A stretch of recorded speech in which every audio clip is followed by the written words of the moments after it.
En un an, la demande mondiale de lithium grimpe de 50% et le Sahel encaisse un choc silencieux mais immédiat. Le paradoxe est brut. L'Afrique ne pèse qu'environ 5% de la production, alors même qu'un marché insatiable exige plus vite et plus loin des zones minières. Alors, pour Ibrahim Traoré, ce décalage ouvre-t-il une marge de souveraineté ou un piège où chaque décision intérieure devient un signal géoéconomique scruté de l'extérieur? Derrière une mesure administrative présentée comme technique, une bascule discrète s'amorce, prête à reconfigurer l'avenir du Burkina Faso dans un système sous pression. Ce récit s'engage à clarifier ce qui se joue réellement derrière une hausse de 50% de la demande mondiale de lithium et un geste institutionnel apparemment technique au Burkina Faso. Il propose une lecture structurée d'un moment où souveraineté, ressources critiques et pression extérieure se croisent afin de permettre au lecteur de comprendre les mécanismes profonds plutôt que de s'arrêter aux réactions immédiates. L'enjeu est simple, saisir comment une décision interne peut modifier la capacité d'un État à résister à un système mondial sous tension. Dans ce cadre, Ibrahim Traoré n'est ni présenté comme un symbole figé, ni comme une rupture spectaculaire, mais comme un point de passage obligé dans une reconfiguration plus large. Chaque choix devient un test, non seulement politique, mais aussi économique et narratif. Le risque est structurel. Si la maîtrise des institutions et des ressources reste partielle, le pays demeure exposé aux variations géopolitiques qui traversent le Sahel. A l'inverse, un recentrage maîtrisé peut ouvrir des marges d'action inédites. Comprendre cette bifurcation est la promesse centrale de cette analyse. Voici un point clé. Au moment précis où la demande mondiale de lithium bondit de 50% en un an, une décision administrative burkinabé déclenche une onde de choc disproportionnée. Ce n'est pas un hasard de calendrier, mais une collision entre un marché sous pression et une souveraineté institutionnelle en recomposition. Ce chiffre, souvent cité comme un simple indicateur industriel, agit ici comme un accélérateur géopolitique. Il signale que les ressources critiques ne sont plus seulement des marchandises, mais des leviers de pouvoir qui redéfinissent les rapports entre états de producteurs, acteurs extérieurs et récits dominants. Pour comprendre cette dynamique, il faut replacer le Burkina Faso dans le contexte sahélien plus large. Depuis des décennies, les chaînes d'approvisionnement internationales captent l'essentiel de la valeur des ressources extraites sur le continent africain. Les États producteurs, eux, n'en récupèrent qu'une fraction limitée, ce qui installe une dépendance économique durable. Ce déséquilibre est devenu un cadre implicite, rarement contesté, mais constamment présent dans les relations diplomatiques et financières. Dans ce paysage, Ibrahim Traoré s'inscrit dans une phase où les marges de manœuvre se resserrent. Chaque ajustement interne, même présenté comme technique, est immédiatement interprété à l'aune de cette compétition mondiale autour des minéraux stratégiques. La dissolution d'un organe électoral financé depuis l'extérieur agit alors comme un révélateur. Elle met en lumière une tension longtemps sous-estimée entre contrôle institutionnel et vulnérabilité géoéconomique. Ce contexte explique pourquoi les réactions extérieures ont été rapides et fortement cadrées. Les analyses internationales projetant un récit familier, celui d'une instabilité sahélienne chronique. Sur le terrain pourtant, une autre lecture émerge, celle d'une tentative de reprendre la maîtrise d'un cadre institutionnel hérité. C'est dans cet écart entre perceptions que se joue l'essentiel de la séquence actuelle. Pour saisir les effets concrets de cette reconfiguration, il faut quitter les tribunes officielles et observer les acteurs intermédiaires qui traduisent les décisions centrales en pratique quotidienne. Dans plusieurs administrations locales, de jeunes fonctionnaires burkinabés se retrouvent soudain au cœur d'un recentrage institutionnel qu'ils n'avaient pas anticipé. Longtemps cantonnés à appliquer des procédures définies ailleurs, ils deviennent des points d'ancrage d'une gouvernance plus internalisée. Leurs responsabilités s'élargissent, leur marge d'initiative augmente et le rapport à l'autorité centrale se transforme subtilement. Ces évolutions ne sont pas spectaculaires, mais leurs effets sont immédiats. Dans les bureaux modestes où se prennent des décisions de proximité, le sentiment d'exécuter un cadre imposé cède la place à l'idée de participer à une architecture en reconstruction. Cette transition modifie la perception du rôle institutionnel et redonne une densité nouvelle à l'action publique locale.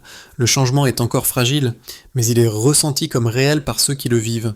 À plusieurs centaines de kilomètres, d'autres acteurs constatent aussi ses premiers impacts. Les équipes civiles impliquées dans la surveillance territoriale observent une légitimité accrue des décisions nationales. Là où prévalait hésitation et dépendance à des structures extérieures, les choix internes gagnent en cohérence. Dans ce contexte, la figure d'Ibrahim Traoré apparaît moins comme une autorité distante que comme le point de convergence d'une orientation politique qui se matérialise progressivement sur le terrain. Ces impacts précoces répondent à une question essentielle. La transition reste-t-elle abstraite ou commence-t-elle à modifier les équilibres concrets ? À ce stade, les signaux suggèrent un glissement réel, encore discret, mais porteur de conséquences durables. Le déclencheur paraît minimal, la dissolution d'une commission électorale financée depuis l'extérieur, présentée comme un ajustement administratif destiné à réorganiser le cadre institutionnel. Pris isolément, le geste pourrait sembler technique, presque anodin. Mais il intervient dans un moment précis, celui où la demande mondiale de lithium connaît une hausse fulgurante de 50% en un an.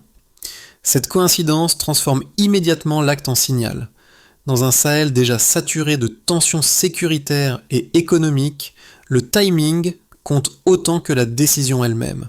Le geste enclenche une lecture accélérée, bien au-delà de ses effets juridiques directs. La montée en tension est rapide.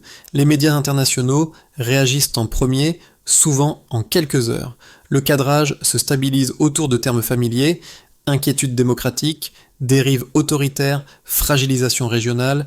Les analyses circulent dans les réseaux diplomatiques, reprises et amplifiées par des acteurs déjà habitués à lire le Burkina Faso à travers le prisme de l'instabilité chronique. Cette immédiateté crée un plafond narratif. Une fois le récit installé, toute nuance devient plus difficile à faire entendre. L'événement est figé dans une interprétation qui dépasse largement son contenu initial. Dans le pays, la séquence se déroule différemment. Les autorités perçoivent la décision non comme une rupture brutale, mais comme une tentative de reprendre la maîtrise d'un cadre institutionnel longtemps façonné par des acteurs extérieurs. Les administrations locales, déjà mises en avant dans les semaines précédentes, reçoivent ce changement comme une confirmation de leur rôle renforcé. Il ne s'agit pas d'un consensus total, mais d'un réalignement progressif de la lecture de l'événement. Le même geste produit ainsi deux récits parallèles, presque étanches. Le point de tension maximale est atteint lorsque ces récits entrent en collision. À l'extérieur, la décision est interprétée comme un symptôme supplémentaire d'isolement politique. À l'intérieur, elle est lue comme un ajustement nécessaire face à des dépendances structurelles. Dans cet espace de friction, Ibrahim Traoré devient une référence centrale. Chaque prise de position, chaque silence, chaque geste ultérieur est analysé comme une confirmation ou une infirmation du récit dominant. La personnalisation de la séquence accélère encore sa portée symbolique. Les répercussions s'étendent ensuite par cercles successifs. Les institutions internationales réévaluent leur partenariat. Les entreprises impliquées dans les chaînes d'approvisionnement en minéraux stratégiques interrogent leur modèle d'investissement. Les acteurs régionaux, confrontés à des dynamiques similaires, observent attentivement l'évolution burkinabé. Ce qui avait commencé comme un ajustement administratif devient un marqueur. Il signale qu'un glissement est en cours, non spectaculaire, mais suffisamment net pour modifier les calculs. La phase de résonance est plus lente, mais plus profonde. Dans les communautés locales, le débat s'élargit. La question n'est plus seulement celle d'une réforme institutionnelle, mais celle du contrôle des ressources et du récit qui les entoure. La chaîne des événements révèle ainsi une logique avant-après claire. Avant, un cadre stabilisé par des dépendances héritées, après, un espace plus incertain où chaque décision pèse davantage. Rien n'a explosé. Tout s'est déplacé. Un premier repère chiffré structure l'ensemble de la séquence. La demande mondiale de lithium a augmenté de 50% en un an. En base, ce chiffre décrit une dynamique industrielle liée à la transition énergétique. En variation, il signale une accélération brutale qui déplace la valeur stratégique des territoires disposant de ressources critiques. Autrement dit, ce n'est plus la stabilité politique seule qui compte, mais la capacité à sécuriser des matières devenues centrales dans les chaînes technologiques mondiales. Cette hausse agit comme un multiplicateur de pression sur les États producteurs potentiels, même lorsque leur rôle effectif reste limité. Un autre repère repose précisément sur cet écart. L'Afrique ne représente qu'environ 5% de la production mondiale de lithium, malgré un potentiel géologique bien plus large. En situation de départ, cette faible part maintenait le continent à la périphérie des arbitrages industriels globaux. Avec l'explosion de la demande, cette marginalité devient un problème stratégique. L'écart entre ressources disponibles et ressources effectivement valorisées révèle une dépendance structurelle. Les États africains restent exposés aux décisions prises ailleurs, tout en étant de plus en plus sollicités pour sécuriser l'accès aux matières premières. Un dernier repère, souvent moins mis en avant, mais tout aussi déterminant, concerne la valeur économique captée.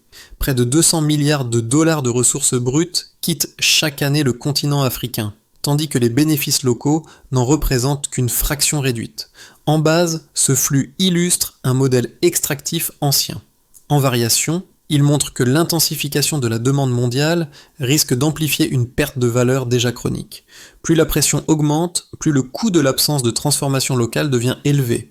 Pris ensemble, ces trois chiffres dessinent une trajectoire claire. Le point de départ est un système mondial déséquilibré dans lequel la valeur stratégique des ressources augmente plus vite que la capacité des États producteurs à en tirer parti. Le déplacement intervient lorsque des décisions institutionnelles tentent de réduire cet écart. Dans le cas du Burkina Faso, la transition engagée ne modifie pas immédiatement les volumes produits, mais elle affecte le cadre dans lequel ces chiffres sont interprétés. Le geste souverain devient une tentative de correction, même partielle, d'un modèle structurellement défavorable.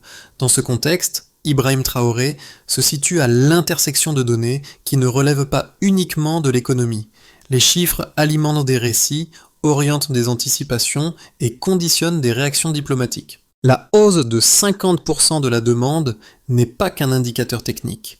Elle redéfinit les marges de tolérance du système international et du système international. La part de 5% n'est pas qu'une statistique régionale. Elle matérialise une vulnérabilité stratégique. Les 200 milliards de dollars ne sont pas qu'un flux financier, ils incarnent un manque à gagner qui nourrit les tensions politiques. Ainsi, la lecture quantitative éclaire la séquence autrement. Elle montre que la transition burkinabé ne s'inscrit pas dans un vide, mais dans un moment où les écarts atteignent un seuil critique. Les chiffres n'expliquent pas tout, mais ils fixent les contraintes. Et dans un système sous pression, réduire un écart devient un acte éminemment politique. L'argument le plus fréquemment avancé par les analyses extérieures repose sur une idée centrale. Dans un Sahel marqué par l'insécurité chronique, la présence et le soutien d'acteurs internationaux constitueraient un rempart indispensable. Selon cette lecture, les dispositifs militaires étrangers, les cadres institutionnels financés depuis l'extérieur et les partenariats de gouvernance offriraient une capacité technique et logistique que les structures locales ne pourraient assumer seules. Les défenseurs de cette position soulignent la complexité des réseaux armés transfrontaliers, l'ampleur des zones à sécuriser et la fragilité historique des administrations sahéliennes. Dans ce cadre, toute remise en cause de ces appuis est perçue comme une prise de risque susceptible d'aggraver l'instabilité. Face à cet argument, une position inverse s'est progressivement imposée dans de nombreux débats africains. Elle affirme que plusieurs décennies de présence extérieure n'ont pas produit les effets escomptés en matière de sécurité et ont, au contraire, renforcé des dépendances structurelles. Les institutions soutenues de l'extérieur sont alors vues comme des prolongements d'un modèle hérité, limitant l'autonomie décisionnelle des États. Les tensions autour des ressources critiques, notamment dans les zones frontalières riches en minéraux stratégiques, alimentent cette lecture. La sécurité semblerait servir autant des intérêts géoéconomiques extérieurs que les besoins des populations locales. Pour évaluer ces deux positions, il faut revenir aux données et aux dynamiques observées. Les chiffres montrent une asymétrie persistante. L'Afrique détient des ressources stratégiques majeures, mais capte une part minimale de la valeur créée. Parallèlement, les zones où l'empreinte sécuritaire extérieure est la plus forte ne sont pas nécessairement celles où la stabilité progresse durablement. Ce croisement entre économie, sécurité et perception suggère que le débat ne peut pas se réduire à une opposition binaire entre présence et retrait. La question centrale devient alors celle des conditions de la stabilité. Peut-elle être durable sans capacité interne renforcée ? Peut-elle être crédible sans un minimum de contrôle sur les institutions et les ressources ? Dans ce cadre, la trajectoire associée à Ibrahim Traoré n'apparaît pas comme un rejet mécanique des partenariats, mais comme une tentative de redéfinir les termes de la relation. L'enjeu n'est pas d'exclure l'extérieur, mais de déplacer le centre de gravité décisionnel. En donnant la meilleure version de chaque position, une tension réelle et légitime apparaît des deux côtés. Les préoccupations sécuritaires ne sont pas illusoires, pas plus que les critiques sur la dépendance structurelle. Ce qui se joue au Burkina Faso se situe précisément dans cet entre-deux. Comment articuler souveraineté et coopération dans un système où les marges d'erreur se réduisent ? Ce basculement ne prend pas la forme d'une rupture spectaculaire ni d'une annonce officielle marquante. Il s'opère plutôt par une accumulation de signaux faibles qui modifient progressivement le cadre d'interprétation dominant. À mesure que les décisions internes gagnent en cohérence, les récits extérieurs, longtemps hégémoniques, commencent à perdre leur évidence. Des prises de position plus affirmées, des ajustements institutionnels ciblés et une articulation plus claire entre ressources critiques et souveraineté déplacent lentement le centre du débat. Dans cet espace mouvant, Ibrahim Traoré devient un repère presque malgré lui, non parce qu'il imposerait un récit unique, mais parce que les transformations associées à sa trajectoire obligent les observateurs extérieurs à réviser leur grille de lecture. Un geste administratif, interprété d'abord comme un signal de fermeture, se révèle aussi comme une tentative de redéfinition des règles internes. Cette ambiguïté force une relecture. Ce qui paraissait être un risque isolé s'inscrit désormais dans une logique plus large de rééquilibrage. La révélation tient précisément à ce déplacement. Le débat ne porte plus uniquement sur la légitimité d'une décision donnée, mais sur la capacité d'un État à reprendre la main sur son propre cadre narratif. Lorsque cette capacité s'affirme, même partiellement, les réactions internationales deviennent moins automatiques. Les alliances, les discours diplomatiques et les anticipations économiques entrent dans une phase d'ajustement. À ce point médian, une certitude s'impose. La séquence en cours ne se limite plus à un épisode institutionnel.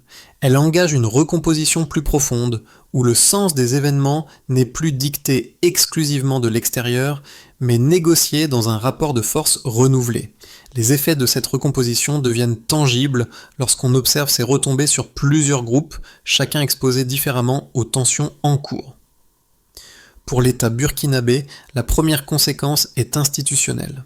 La redéfinition du cadre décisionnel accroît la visibilité de chaque choix politique et réduit la zone de neutralité dont bénéficiaient auparavant certaines décisions techniques. Les marges d'erreur se resserrent, mais la capacité à orienter les priorités nationales s'affirme. Dans ce contexte, Ibrahim Traoré se trouve associé à une trajectoire où la cohérence interne devient un critère central d'évaluation, autant à l'intérieur du pays qu'à l'extérieur. Du point de vue des entreprises, notamment celles impliquées dans les chaînes d'approvisionnement en ressources critiques, l'incertitude augmente à court terme. Les modèles d'investissement fondés sur des cadres institutionnels stables mais largement externalisés doivent être réévalués.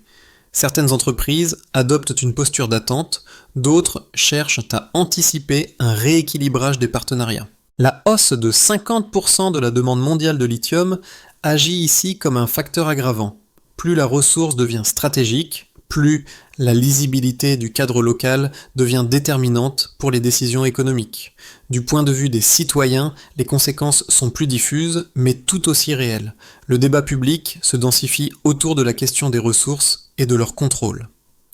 La possibilité, même partielle, d'un recentrage institutionnel nourrit l'idée que les décisions économiques pourraient davantage servir les intérêts locaux. Cette perception ne se traduit pas immédiatement par des gains matériels, mais elle modifie le rapport à l'action publique. La transition cesse d'être perçue comme une abstraction technocratique et devient un espace de projection collective, porteur à la fois d'espoir et d'inquiétude. À l'échelle régionale, Enfin, les effets se propagent par mimétisme et par prudence. Les États voisins, confrontés à des enjeux similaires de sécurité et de ressources, observent attentivement l'évolution burkinabé. Les tensions autour des zones frontalières riches en minéraux critiques, notamment au Mali, prennent une dimension supplémentaire. Elles ne sont plus seulement lues comme des enjeux sécuritaires, mais comme des points de friction où s'entremêlent souveraineté, économie et influence extérieure. Dans ce jeu d'observation mutuelle, chaque ajustement burkinabé devient un signal potentiel.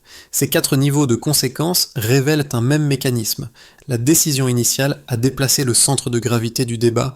Elle n'a pas résolu les vulnérabilités structurelles, mais elle a rendu visibles des marges d'action jusque-là occultées. Le coût de l'incertitude augmente, mais la possibilité d'un contrôle accru émerge en parallèle. Cette dualité explique pourquoi la séquence actuelle suscite autant de réactions contrastées. À ce stade, une question s'impose. Ces conséquences resteront-elles transitoires ou marquent-elles le début d'un rééquilibrage plus durable des rapports de force autour du Burkina Faso ? À court et moyen terme, l'évolution de la situation burkinabé peut être envisagée à travers 3 trajectoires plausibles, chacune dépendant de l'articulation entre souveraineté institutionnelle, contrôle des ressources critiques et réactions extérieures. Ces scénarios ne sont ni des prédictions ni des certitudes, mais des cadres de lecture pour comprendre les marges de manœuvre disponibles dans un environnement sous pression. On peut envisager un rééquilibrage prudent, où les autorités poursuivent le recentrage institutionnel tout en maintenant des canaux diplomatiques actifs. Les partenaires extérieurs, surpris mais pragmatiques, adoptent une posture d'observation. Les tensions régionales persistent sans toutefois dégénérer. Les investissements ralentissent mais ne s'effondrent pas. Cette trajectoire permet une consolidation progressive des structures internes au prix d'une vigilance constante. Le moindre incident sécuritaire ou narratif pourrait fragiliser cet équilibre encore instable. On peut aussi imaginer une trajectoire plus favorable, où la dynamique burkinabé s'inscrire dans un mouvement plus large au Sahel. Les réformes gagnent en lisibilité, les administrations locales en efficacité et certains partenariats économiques sont renégociés sur des bases plus équilibrées. Les tensions autour des zones minières critiques se réduisent grâce à une meilleure coordination régionale. Des signaux positifs apparaissent dans la perception internationale sans pour autant dissiper toutes les inquiétudes. Dans cette configuration, la trajectoire associée à Ibrahim Traoré devient un point de référence discuté, parfois imité, parfois contesté, mais reconnu comme structurant. A l'inverse, une pression accrue ne peut être exclue. Des acteurs extérieurs pourraient intensifier leurs leviers économiques, diplomatiques ou sécuritaires afin de contenir ce qu'ils perçoivent comme une remise en cause de leurs intérêts stratégiques. Les tensions frontalières augmenteraient, les investissements se contracteraient plus nettement et le récit international se durcirait. La marge d'action institutionnelle se réduirait alors, transformant la transition en processus défensif plutôt qu'en projet structurant. Ces 3 trajectoires dessinent un éventail cohérent de futurs possibles. Leur point commun est clair, aucune n'est figée. Tout dépendra de la capacité à transformer une dynamique fragile en trajectoire lisible, à réduire les zones d'ambiguïté et à gérer les réactions qu'un tel repositionnement ne manquera pas de susciter. Au-delà des équilibres institutionnels et des projections géopolitiques, la séquence en cours interroge directement celles et ceux qui observent le Sahel de l'intérieur ou à distance. Pour les citoyens burkinabés, les réformes engagées redéfinissent la relation entre l'État et la société. Le recentrage des décisions crée l'espoir d'institutions plus proches des réalités locales, mais il suscite aussi des attentes élevées. Lorsque les ressources critiques deviennent un enjeu central du débat public, la question n'est plus seulement de savoir qui décide, mais pour qui et dans quel horizon de temps. Pour la diaspora, souvent située à la jonction de plusieurs espaces narratifs, la transition actuelle produit une tension particulière. D'un côté, elle nourrit un sentiment de rééquilibrage nécessaire après des décennies de dépendance structurelle. De l'autre, elle expose à des récits médiatiques, parfois simplificateurs, qui compliquent la lecture de la situation auprès des sociétés d'accueil. Dans ce contexte, la diaspora joue un rôle implicite de médiation. Elle traduit, nuance et contextualise, contribuant à élargir la compréhension d'une trajectoire souvent réduite à des formules rapides. Pour les observateurs extérieurs, enfin, la situation burkinabé invite à revoir certaines catégories d'analyse trop figées. Les notions de stabilité, de partenariat ou de sécurité ne peuvent plus être pensées uniquement à travers des cadres hérités. La trajectoire associée à Ibrahim Traoré rappelle que les dynamiques africaines ne se limitent pas à des réactions à des pressions externes, mais s'inscrivent aussi dans des logiques internes de réappropriation institutionnelle et narrative. À ces trois niveaux, un point commun se dégage. Personne n'est totalement extérieur à ce qui se joue. Les chaînes d'approvisionnement, les flux migratoires, les débats sur la souveraineté des ressources relient ces transformations à des enjeux plus larges. Comprendre cette séquence, c'est accepter qu'elle concerne autant les acteurs locaux que les publics qui la regardent de loin, souvent sans mesurer leur propre implication indirecte. Stabiliser une transition exposée à de multiples pressions exige une séquence d'actions lisibles, capable de transformer des orientations politiques en effets mesurables. Cela commence par ancrer la gouvernance locale. Il s'agit de redéployer les circuits administratifs vers des structures de proximité afin que les décisions centrales produisent des résultats concrets sur le terrain. Cette étape repose sur une clarification des responsabilités et sur des mécanismes simples de suivi permettant d'évaluer rapidement ce qui fonctionne et ce qui doit être ajusté. Ensuite, il faut sécuriser les zones sensibles. Les espaces frontaliers où se croisent enjeux sécuritaires et ressources critiques nécessitent une coordination interne renforcée. Une meilleure articulation entre administration civile et dispositifs de sécurité réduit les zones grises exploitées par des acteurs armés ou par des influences extérieures opportunistes. L'objectif n'est pas l'escalade, mais la prévisibilité. Vient alors le temps du rééquilibrage des partenariats économiques. Renégocier les cadres existants autour des matières premières sans rompre les échanges permet d'augmenter la part de valeur captée localement. Cette démarche demande du temps et une capacité de négociation accrue, mais elle conditionne toute souveraineté durable. Il est également nécessaire d'unifier le récit national. Clarifier les objectifs, réduire les ambiguïtés et anticiper les lectures extérieures limite les chocs narratifs. Une communication cohérente protège la transition contre les interprétations hâtives.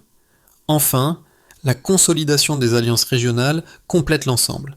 Coopérer avec les pays voisins pour harmoniser certaines politiques renforce la résilience collective. Dans cette séquence, Ibrahim Traoré apparaît comme un point d'orientation non pour personnaliser le processus, mais pour en assurer la continuité institutionnelle. Ensemble, ces étapes dessinent une trajectoire conditionnelle où chaque progrès dépend bien de la cohérence de l'ensemble. Au cœur de cette séquence politique et économique, un motif discret mérite d'être rappelé, celui des acteurs ordinaires qui ont porté sans visibilité médiatique les premiers effets de la transition. De l'AS. Les jeunes administrateurs, les équipes civiles, les relais locaux évoqués plus tôt forment la trame humaine qui relie les décisions stratégiques aux réalités quotidiennes. Leur engagement donne une épaisseur concrète à des choix souvent analysés uniquement à travers des prismes géopolitiques ou institutionnels. Ce rappel permet de refermer la boucle. Ce qui a commencé par un geste administratif et une tension sur un marché mondial se prolonge dans des pratiques, des responsabilités nouvelles et une redéfinition progressive du rôle de l'État. La transition ne se résume pas à des déclarations ou à des scénarios abstraits. Elle se joue dans la capacité de ces acteurs à tenir dans la durée, à traduire des orientations générales en continuité opérationnelle. Dans ce cadre, Ibrahim Traoré apparaît moins comme une figure isolée que comme un point de convergence. Sa trajectoire symbolise l'articulation entre une volonté politique et une réalité collective. Ce lien entre le sommet et la base explique pourquoi la séquence actuelle suscite autant d'attentes que de craintes. Elle engage non seulement l'avenir institutionnel du pays, mais aussi la confiance de ceux qui donnent corps à la transition. Une certitude s'impose alors. Sans ces ancrages humains, aucune recomposition durable n'est possible. Au terme de ce parcours, une idée domine. Ce qui se joue aujourd'hui au Burkina Faso dépasse largement un épisode institutionnel ou une conjoncture économique. La hausse mondiale de la demande en ressources critiques, les tensions narratives et les tentatives de recentrage souverain dessinent un débat qui traverse bien d'autres régions du monde.